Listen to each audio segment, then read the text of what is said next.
ಎಲ್ರಿಗೂ ನಮಸ್ಕಾರ.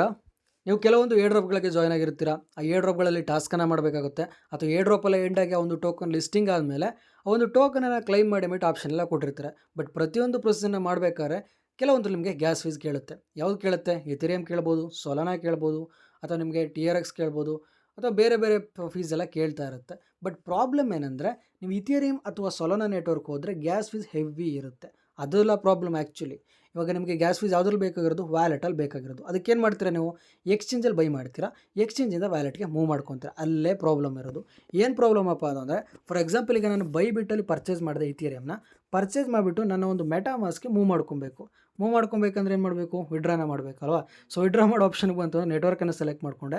ಇಲ್ಲಿ ನೋಡ್ತಾ ಇರ್ಬೋದು ERC20 $3.53 ಗ್ಯಾಸ್ ಫೀಸನ್ನು ಕೇಳ್ತಾ ಇದೆ. ನಾವು ಏರ್ ಡ್ರಾಪನ್ನು ಮಾಡೋದು ಎಷ್ಟು ಬರುತ್ತೆ? $5, $10, $20, $30, $50 ಈ ರೀತಿ ಬರ್ತಾ ಇರುತ್ತೆ.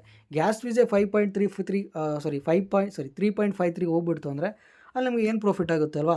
ಅಥವಾ ಇಥೇರಿಯಂ ಅಂತಲ್ಲ, ಫಾರ್ ಎಕ್ಸಾಂಪಲ್ ನೀವು ಸೊಲಾನಾ ತೊಗೊಂಡ್ರು ಅಷ್ಟೇ, ಸೊಲಾನಾದಲ್ಲೂ ಅಷ್ಟೇ ಹೆವಿ ಗ್ಯಾಸ್ ಫೀಸ್ ಐತೆ. ಅದತ್ರ $1.3 ಸಮಥಿಂಗ್ ಇದೆ, $1.33 ಐತೆ. ಈ ರೀತಿ ಪ್ರಾಬ್ಲಮ್ ಆದಾಗ ಏನು ಮಾಡೋದು? ತುಂಬ ಕಡಿಮೆ ಫೀಸಲ್ಲಿ ನಮ್ಮ ಒಂದು ಇಥೇರಿಯಂ ಇರ್ಬೋದು, ಸೊಲಾನಾ ಯಾವುದೇ ಟೋಕನ್ ಇರ್ಬೋದು, ಆ ಒಂದು ಟೋಕನನ್ನು ನಮ್ಮ ಒಂದು ವ್ಯಾಲೆಟ್ಗೆ ಹೇಗೆ ಮೂವ್ ಮಾಡೋದು? ತುಂಬಾ ಸಿಂಪಲ್. ಸಿ ವ್ಯಾಲೆಟ್ ಅಂದ್ಬಿಟ್ಟು ನಿಮಗೆ ಒಂದು ಅಪ್ಲಿಕೇಶನ್ ಸಿಗುತ್ತೆ. ಈ ಒಂದು ಅಪ್ಲಿಕೇಶನ್ ನಿಮಗೆ ಪ್ಲೇಸ್ಟೋರ್ ಕೂಡ ಸಿಗುತ್ತೆ, ಅಥವಾ ಡಿಸ್ಕ್ರಿಪ್ಷನ್ ನಿಮಗೆ ಲಿಂಕನ್ನು ಕೊಟ್ಟಿರ್ತೀನಿ, ಅದನ್ನು ಕ್ಲಿಕ್ ಮಾಡಿ ಪ್ಲೇಸ್ಟೋರ್ಗೆ ರಿಲೇಟ್ ಆಗುತ್ತೆ, ಡೌನ್ಲೋಡ್ ಮಾಡ್ಕೊಳ್ಳಿ. ಡೌನ್ಲೋಡ್ ಮಾಡಿದ್ಮೇಲೆ ಏನು ಮಾಡ್ತೀರಾ? ನಿಮ್ಮ ಇಮೇಲ್ ಅಡ್ರೆಸ್, ಫೋನ್ ನಂಬರ್ ಅಥವಾ ಪಾಸ್ವರ್ಡ್ ಏನೇನೈತೆ ಪ್ರತಿಯೊಂದು ಕೂಡ ಕೊಟ್ಬಿಟ್ಟು ರಿಜಿಸ್ಟ್ರೇಷನ್ ಮಾಡ್ಕೊತೀರಾ. ಇವಾಗ ಪ್ರೊಸೀಜರ್ ಸ್ಟಾರ್ಟ್ ಆಗ್ತಾ ಇರೋದು. ಸೊ ಇಲ್ಲಿರೋಂಥ ಬೈಬಿಟ್ಟಿಂದ ಇಲ್ಲಿರೋಂಥ ಮೆಟಾಮಾಸ್ಗೆ ನಾನೇನು ಮಾಡಬೇಕು? ನನ್ನ ಒಂದು ಇಥೇರಿಯಂನ ಮೂವ್ ಮಾಡಬೇಕು. ಎಷ್ಟು ಡಾಲರ್ಸ್ ಇದೆ ಇವಾಗ ನನ್ನ ಹತ್ರ? 6.10 ಟೋಟಲ್ ಇದೆ. ಫಸ್ಟ್ ಏನು ಮಾಡ್ತೀನಿ? ನಾನು BNB ಪರ್ಚೇಸ್ ಮಾಡ್ಕೊತೀನಿ. BNB ಏನಕ್ಕೆ ಪರ್ಚೇಸ್ ಮಾಡ್ಕೊತಾ ಇದ್ದೀನಿ ಅಂದರೆ, BNB ನೆಟ್ವರ್ಕಲ್ಲಿ ಗ್ಯಾಸ್ ಫೀಸ್ ಕಡಿಮೆ ಇರುತ್ತೆ. ಬೇರೆ ಬೇರೆ ನೆಟ್ವರ್ಕ್ ಇನ್ನೂ ಕೂಡ ಗ್ಯಾಸ್ ಫೀಸ್ ಕಡಿಮೆ ಇದೆ. ಬಟ್ ಆ ಒಂದು ನೆಟ್ವರ್ಕ್ಗಳು ಈ ಒಂದು ಸಿ ವ್ಯಾಲೆಟಲ್ಲಿ ಇಲ್ಲ. ನಿಮ್ಗೆ ಏನಾದ್ರು ಗೊತ್ತಿತ್ತು ಅಂದರೆ ಟ್ರೈ ಮಾಡಿ.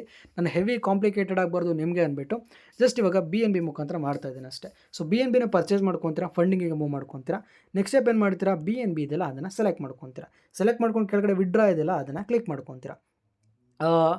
ಯಾವ ನೆಟ್ವರ್ಕನ್ನು ಸೆಲೆಕ್ಟ್ ಮಾಡ್ಕೊಬೇಕಾದ? ಸದ್ಯಕ್ಕಿರೋದು ಒಂದೇ ನೆಟ್ವರ್ಕು, BEP20 ಅದನ್ನು ಸೆಲೆಕ್ಟ್ ಮಾಡಿಕೊಂಡೆ. ಆ್ಯಂಡ್ ಗ್ಯಾಸ್ ಫೀಸ್ ನೋಡ್ತಾ ಇರ್ಬೋದು, $0.32 ಐತೆ. ನೀವೇನಾದರೂ ಬೈಬಿಟ್ ಮುಖಾಂತರ ವಿಡ್ರಾ ಮಾಡ್ತಾರೆ. ಇನ್ ಕೇಸ್ ಏನಾದರೂ ನೀವು ಬೈನಾನ್ಸ್ ಮುಖಾಂತರ ವಿಡ್ರಾ ಮಾಡ್ತಿದ್ರೆ ಇನ್ನೂ ಕೂಡ ಏನಕ್ಕಂದ್ರೆ ತೋರಿಸ್ತೇನೆ. ಆ್ಯಕ್ಚುಲಿ ಬೈನಾನ್ಸ್ ಮುಖಾಂತರ ನೀವು BNB ನೆಟ್ವರ್ಕಲ್ಲಿ ಅಂದರೆ BEP20 ನೆಟ್ವರ್ಕಲ್ಲಿ ವಿಡ್ರಾ ಮಾಡಿದ್ರೆ $0.1 ಆಗುತ್ತೆ.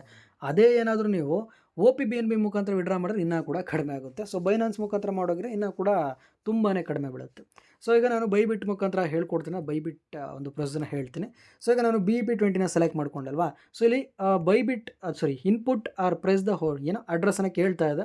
ಸೊ ಅಡ್ರೆಸ್ ಯಾವುದನ್ನು ಹಾಕಬೇಕಂದ್ರೆ ನಿಮ್ಮ ಒಂದು ಸಿ ವ್ಯಾಲೆಟನ್ನು ಓಪನ್ ಮಾಡ್ಕೊತೀರಾ. ರಿಸೀವ್ ಇದೆಲ್ಲ ಅದನ್ನು ಸೆಲೆಕ್ಟ್ ಮಾಡ್ಕೊತೀರಾ. ಮೇಲ್ಗಡೆ USDT ಐತಲ್ಲ ಅದನ್ನು ಕ್ಲಿಕ್ ಮಾಡ್ಕೊಳ್ಳಿ. ಸರ್ಚ್ ಬಾರಲ್ಲಿ BNB ಅಂತ ಸರ್ಚ್ ಮಾಡ್ತೀರಾ. ಏನೇನೋ ಬಂತಲ್ಲ ಗುರು. ಓಕೆ, BNB ಅಂತ ಸರ್ಚ್ ಮಾಡ್ಕೊತೀರಾ. BNB ಸರ್ಚ್ ಮಾಡಿದಾಗ ನಿಮಗೆ 2 ನೆಟ್ವರ್ಕ್ ಸಿಗುತ್ತೆ. ಓಕೆ, OP-BNB ಮತ್ತು BNB, BEP20 ಮತ್ತು BNB 2 ನೆಟ್ವರ್ಕ್ಗಳು ಸಿಗುತ್ತೆ. ಸೊ ಫಸ್ಟು ಸೆಟ್ ಮಾಡ್ಕೊಂಬಿಡಿ.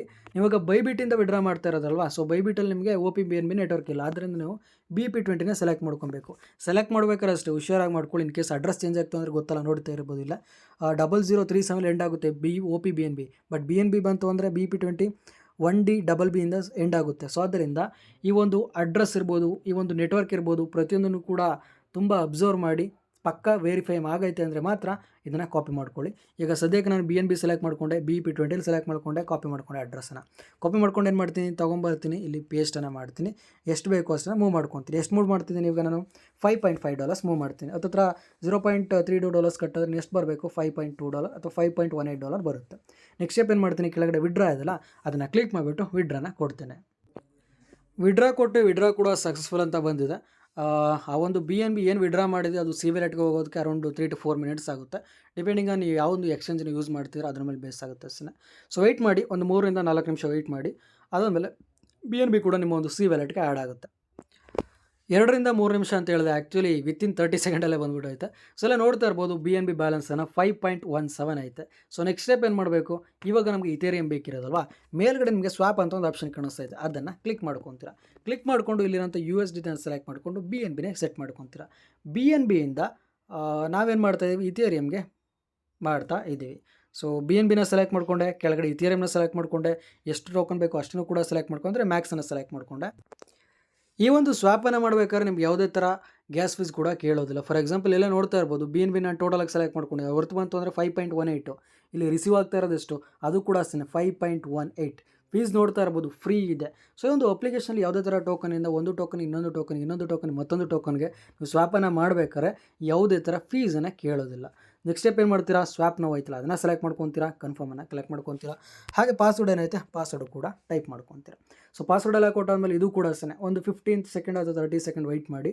ಬ್ಲಾಕ್ ಚೈನ್ ಪ್ರೊಸೆಸಿಂಗ್ ಅಂತ ಬರುತ್ತೆ, ಫಟ್ ಅಂತ ಅದು ಕೂಡ ಆಗಿಬಿಡುತ್ತೆ. ಸೊ ಎಲ್ಲ ನೋಡ್ತಾ ಇರ್ಬೋದು, BNB ಇಂದ ಈಥೇರಿಯಮ್ಗೆ ಸಕ್ಸಸ್ಫುಲಿ ಸ್ವಾಪ್ ಆಯಿತು. 5.17 ಇತ್ತು, 5.16 ಆಗೈತೆ. ಅದು ಈಥೇರಿಯಮ್ ಪ್ರೈಸ್ ಕಡಿಮೆ ಆಗಿರ್ಬೋದು ಅಥವಾ BNB ಕಡಿಮೆ ಆಗಿರೋದು. ಬಟ್ ಸ್ವಾಪನ್ನು ಮಾಡೋದ್ರೆ ಯಾವುದೇ ಥರ ಫೀಸ್ ಕೂಡ ಕಟ್ ಆಗಿಲ್ಲ. ಸೊ ನೆಕ್ಸ್ಟ್ ಸ್ಟೆಪ್ ಏನು ಮಾಡ್ತೀನಿ, ಇವಾಗ ಈಥೇರಿಯಮ್ ಸಿಕ್ಕಿದೆ ಅಲ್ವಾ, ನೆಕ್ಸ್ಟ್ ಸ್ಟೆಪ್ ನಾನು ವ್ಯಾಲೆಟನ್ನು ಓಪನ್ ಮಾಡ್ಕೊತೀನಿ. ವ್ಯಾಲೆಟನ್ನು ಒಂದು ನಿಮಿಷ,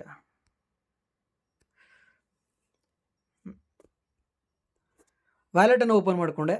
ಇಲ್ಲೇ ನೋಡ್ತಾ ಇರ್ಬೋದು, ಈಥೇರಿಯಮ್ ಮೇನೆಟಲ್ಲಿದ್ದೀನಿ ಆ್ಯಂಡ್ ನನ್ನ ಹತ್ರ ಬ್ಯಾಲೆನ್ಸ್ ಬಂತು ಅಂದರೆ $0.2 ಐತೆ. ಇಲ್ಲಿರುವಂಥ ಅಡ್ರೆಸ್ಸನ್ನು ಕಾಪಿ ಮಾಡ್ಕೊತೀನಿ, ಸಿ ವ್ಯಾಲೆಟಿಗೆ ಬರ್ತೀನಿ, ಸೆಂಡ್ ಅಂತ ಕ್ಲಿಕ್ ಮಾಡ್ಕೊತೀನಿ. ಇಲ್ಲಿ ಮೇಲ್ಗಡೆ USDT ಇರುತ್ತೆ, ಯಾವ ಟೋಕನ್ ಬೇಕು ಅಂತ ಸೆಲೆಕ್ಟ್ ಮಾಡ್ಕೊತೀನಿ. ಸದ್ಯಕ್ಕೆ ಈಗ ನನಗೆ ಈಥೇರಿಯಮ್ ಬೇಕಲ್ವಾ, ಈಥೇರಿಯಮ್ನ ಸೆಲೆಕ್ಟ್ ಮಾಡಿಕೊಂಡೆ. ಹಾಗೆ ವ್ಯಾಲೆಟ್ ಅಡ್ರೆಸ್ಸನ್ನು ಇಲ್ಲಿ ಪೇಸ್ಟ್ ಮಾಡಿದೆ. ಆ್ಯಂಡ್ ಇಲ್ಲ ನೋಡ್ತಾ ಇರ್ಬೋದು, BEP20, ಆರ್ಬಿಟ್ರಮ್ ಈಥೇರಿಯಮು, GK ಸಿಂಕು, ERC, ಬೇಸು, OP, ಆಪ್ಟಿಮಿಸಮ್. ನಾನು ಆಲ್ರೆಡಿ ಇವತ್ತಿನ ವೀಡಿಯೋದಲ್ಲಿ ಹೇಳಿದ್ದೀನಲ್ವಾ, ಆಪ್ಟಿಮಿಸಮ್ ಎಲ್ಲೇ ಐತೆ. ಸೊ ಈಗ ನಾವು ಯಾವುದ್ರ ಮುಖಾಂತರ ಬೇಕು, ನನಗೆ ಈಥೇರಿಯಮ್ ಮೇನೆಟ್ ಮುಖಾಂತರ ಬೇಕು. ಈಥೇರಿಯಮ್ ಮೇನೆಟ್ ಅಂದರೆ ಯಾವುದು, ERC20. ಸೊ ERC20ನ ಸೆಲೆಕ್ಟ್ ಮಾಡಿಕೊಂಡೆ. ವ್ಯಾಲೆಟ್ ಅಡ್ರೆಸ್ಸನ್ನು ಹಾಕ್ತೆ, ಮ್ಯಾಕ್ಸ್ ಅಂತ ಕ್ಲಿಕ್ ಮಾಡಿದೆ, ಸೆಂಡನ್ನು ಕ್ಲಿಕ್ ಮಾಡಿದೆ. ಆ್ಯಂಡ್ ಗ್ಯಾಸ್ ಫೀಸ್ ನೋಡ್ತಾ ಇರ್ಬೋದು, ಜಸ್ಟ್ $0.23 ಅಷ್ಟೇ ಕೇಳ್ತಾ ಇರೋದು. ಸೊ ನಾವೇನಾದರೂ ಬೈಬಿಟ್ಟಿಂದ ಡೈರೆಕ್ಟಾಗಿ ವ್ಯಾಲೆಟ್ಗೆ ಮೂವ್ ಮಾಡ್ಕೊಂಡಿತ್ತು ಅಂದರೆ ಎಷ್ಟಾಗ್ತಾಯಿತ್ತು, $3.5 ಆಗ್ತಾಯಿತ್ತು. ಇವಾಗ ಎಷ್ಟಾಗಿದೆ, $0.23 ಪ್ಲಸ್ ಅದ್ರ ಜೊತೆ ಎಕ್ಸ್ಚೇಂಜಿಂದ ಇದಕ್ಕೆ ಮೂವ್ ಮಾಡಿದ್ವಲ್ಲ BNBನ, ಅದಕ್ಕೆ ಒಂದು $0.3 ಟೋಟಲಾಗಿ $0.5. ಅದೇನೇ ನೀವೇನಾದರೂ ಬೈನಾನ್ಸ್ ಮುಖಾಂತರ ಮಾಡಿದರೆ ಇಷ್ಟು ಕೂಡ ಆಗ್ತಿಲ್ಲ, ಜಸ್ಟ್ 0.25 ಎಲ್ಲ ಕತೆ ಕೂಡ ಮುಗೀತಾ ಇತ್ತು. ನೆಕ್ಸ್ಟ್ ಸ್ಟೆಪ್ ಏನು ಮಾಡ್ತೀನಿ, ಜಸ್ಟ್ ಕನ್ಫರ್ಮ್ ಇದೆಲ್ಲ ಅದನ್ನು ಕ್ಲಿಕ್ ಮಾಡ್ಕೊತೀನಿ, ಮತ್ತು ಪಾಸ್ವರ್ಡನ್ನು ಹಾಕ್ತೀನಿ. ಪಾಸ್ವರ್ಡ್ ಹಾಕಿ ಇದು ಕೂಡ ಅಷ್ಟೇ ಒಂದು 2 ರಿಂದ 3 ನಿಮಿಷ ಮ್ಯಾಕ್ಸಿಮಮ್ ತಗೊಳುತ್ತೆ. 2 ರಿಂದ 3 ನಿಮಿಷದೊಳಗೆ ನಿಮ್ಮ ಒಂದು ವ್ಯಾಲೆಟ್ಗೆ ಮೂವ್ ಆಗಿರುತ್ತೆ. ಇನ್ ಕೇಸ್ ಏನಾದರೂ ಬೇರೆ ಟೋಕನ್ಸ್ ಏನಾದರೂ ಲೋಡ್ ಏನಾದರೂ ಜಾಸ್ತಿ ಇತ್ತು ಅಂದರೆ ಮೇ ಬಿ ಸ್ವಲ್ಪ ಟೈಮ್ ಆಗ್ಬೋದು. ಬಟ್ ಮ್ಯಾಕ್ಸಿಮಮ್ ಬಂತು ಅಂದರೆ 5 ರಿಂದ 10 ನಿಮಿಷ ಅಷ್ಟೇ, ಅದಕ್ಕಿಂತ ಹೆವಿ ಟೈಮ್ ತಗೊಳ್ಳೋದಿಲ್ಲ. ಇವಾಗ ನಾನು ವಿಡ್ರಾನ ಕೊಟ್ಟಿದ್ದೀನಿ, ನೋಡೋಣ 4 ಗಂಟೆ 6 ನಿಮಿಷ ಇವಾಗ.